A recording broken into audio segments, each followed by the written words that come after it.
Em um mundo governado por monstros vestidos de deuses, nasceu uma criança que jamais veria a luz como um sinal de esperança. Em God Valley, uma ilha que o mundo decidiu apagar dos mapas, vidas foram caçadas como esporte. Entre gritos, fogo e sangue, um garoto sobreviveu. O nome dele? Marshall D. Teach. Mas o mundo o conhece de outro jeito. Barba Negra. O homem que abraçou as trevas e decidiu que, se não podia mudar esse mundo, ele o destruiria. God Valley. Esse nome carrega uma aura de mistério desde que foi citado pela primeira vez. Uma ilha apagada da história, um evento que a marinha tenta esconder da humanidade a todo custo. Mas agora a gente sabe que God Valley não foi só palco de uma guerra, foi uma cena de massacre. Um lugar onde os Teriumbitos foram se divertir, promovendo um torneio de caça aos nativos. Seres humanos sendo caçados como animais, simplesmente para satisfazer o ego doentio dos dragões celestiais. E no meio disso tudo, um menino, um garoto que nunca teve a chance de ser criança, Marshall D. Teach. Bom, a história que a gente sempre ouviu era muito simples. Rox the Shebeck, o pirata mais perigoso do mundo, liderou o ataque a God Valley e foi derrotado por uma aliança formada entre Roger e Garp. Mas a verdade é bem mais pesada. Shebeck não atacou a ilha por poder, por anseio de ter algo que estava ali, que foi roubado dele, algo material de valor, dinheiro ou poder para si mesmo. Não, ele atacou porque aquela era sua casa. Ele nasceu ali, foi lá que cresceu e foi lá que estavam sua esposa e seu filho, fugindo do perigo que sofriam simplesmente por serem da família do homem tão perigoso para o governo mundial. E o que ele queria era proteger sua família, colocando eles justamente em sua terra natal, God Valley. E esse detalhe muda tudo. Shebeck não era apenas esse monstro ambicioso que a história pintou. Ele era o homem tentando salvar a própria família e o povo de uma chacina. Só que no final, o governo mundial venceu. Apagou a ilha do mapa e reescreveu os fatos, transformando esse ato desesperado de Rox the Shebeck em um ato de vilania.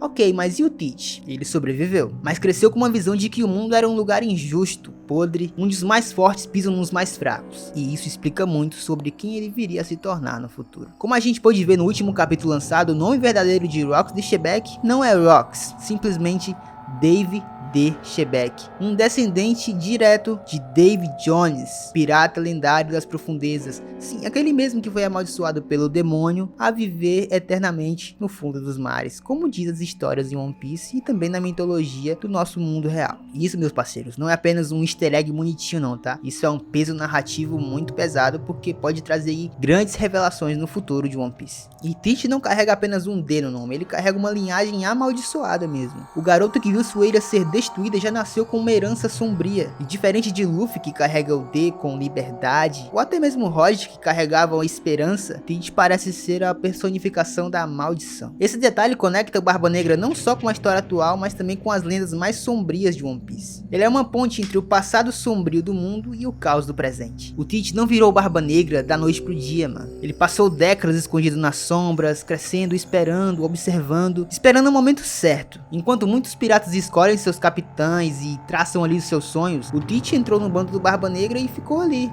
na dele, quietinho. Ele não era ambicioso no sentido comum, o cara era paciente. E a gente sabe, né, cara? Nada ganha do cara paciente. Ficou anos servindo o Barba Branca. Tudo isso para esperar o dia que a fruta certa aparecesse na frente dele. E quando o seu companheiro achou a fruta certa que ele queria, a Yami Yami no Mi, ele não pensou duas vezes. Foi lá e executou o seu companheiro. Esse ato já mostrava quem ele era. Alguém disposto a fazer tudo por poder. Depois disso, o Teach fez um movimento que ninguém esperava. Capturou o Ace e entregou ele pra marinha. Ah, ok, que foi o Ace que foi atrás do Barba Negra porque queria vingança. Beleza, mas o Teach era um cara que sabia aproveitar as oportunidades que a vida dá. Meu chapa, o cavalo selado só passa uma vez. Quando ele passou pro Teach, ele foi lá e ó, montou, meu chapa. É isso. O burro foi o Ace. Esse ato foi o estopim da guerra de Marineford. Foi um evento que mexeu com todas as estruturas do mundo. Mas o Barba Negra não fez isso por glória ou por vingança. Ele fez isso porque ele tinha um plano muito maior, cara. No meio do caos da guerra, ele aparece pra finalizar o Barba Branca e naquele caos ali, o cara rouba simplesmente a Gura Gura no Mi, se tornando naquele momento o único usuário de duas frutas do diabo ao mesmo tempo. Esse ato sozinho, cara, já bastaria pra colocar o Teach ali no topo dos piratas mais perigosos do mundo, de todos os tempos. Mas o cara não parou por aí. Ele tem sede de fuder com o governo que você não tá ligado, meu chapa. Esse cara tem planos incríveis que ainda vai ser mostrado pra gente. Antes mesmo de Marineford, o cara já tinha invadido o Impel Down. Ah, mas pra que ele foi resgatar aliados? Não, meu chapa.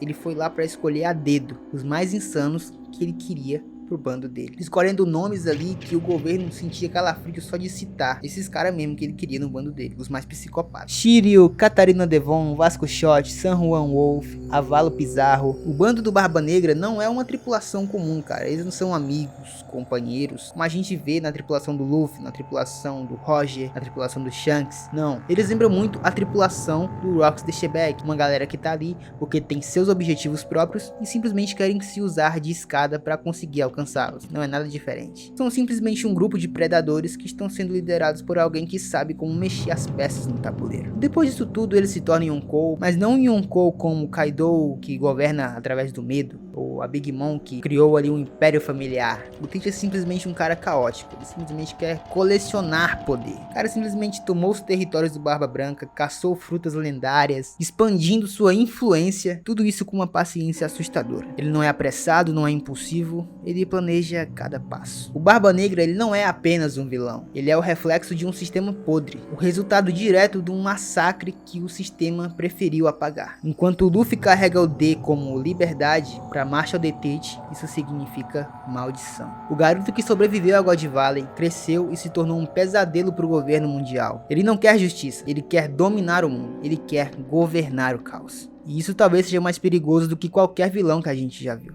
Sem falar das teorias malucas que estão falando aí, que simplesmente a gente sabe que o Teach é um cara diferente. A gente sabe que o corpo dele é diferente. Dele não, melhor, eles. Já estão falando por aí que eles, pode ser Marshall D. Teach, Rocks D. Shebeck e Dave D. Jones. Meu amigo, isso é simplesmente insano. Pior que faz sentido. Então já pensou essa tripla personalidade em Marshall D. Teach? Seria algo de louco, seria algo muito insano de ver no mangá, no anime. E é muito interessante como a gente vê a construção do personagem, como o Oda é um cara que sabe exatamente o que tá fazendo, simplesmente criando um personagem que foi moldado pela sua infância, pelos traumas que ele teve quando criança, simplesmente causados por quem hoje é o seu inimigo, quem está no topo, o governo mundial. Até porque você vê seu pai ser morto, ver sua mãe ser morta, ver sua cidade natal, sua ilha, sua terra natal ser massacrada por aqueles que deviam proteger,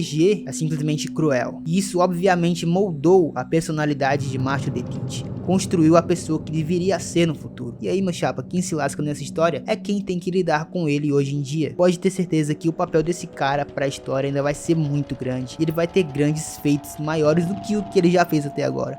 Simplesmente um personagem fodástico. Me desculpa quem não gosta do Barba Negra. Com a história de God Valley se desenrolando, quem imaginou que Barba Negra estaria nesse evento, meu amigo? Eu não vi em nenhum momento, em toda a minha trajetória de espectador de One Piece, não vi ninguém citar que Barba Negra esteve em God Valley. Alguma teoria que dissesse que ele esteve lá. Não vi. Me desculpem se alguém já viu, se alguém já fez essa teoria e postou.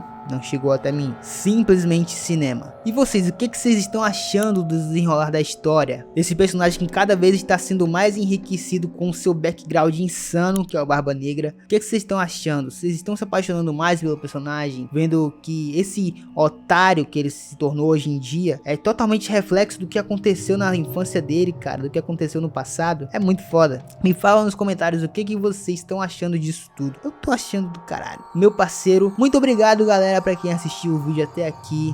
Não esquece de se inscrever e deixar teu like no vídeo, vai ajudar bastante o canal, tá? Compartilha pra quem gosta de One Piece. Toda vez a gente tá trazendo aqui 2 vezes, 3 vezes por semana, videozinho pra vocês aí no canal, pra quem gosta desse anime tão gostosinho, né? E é isso, guys, muito obrigado pra quem assistiu o videozinho, tamo junto, até a próxima, é nóis e pau!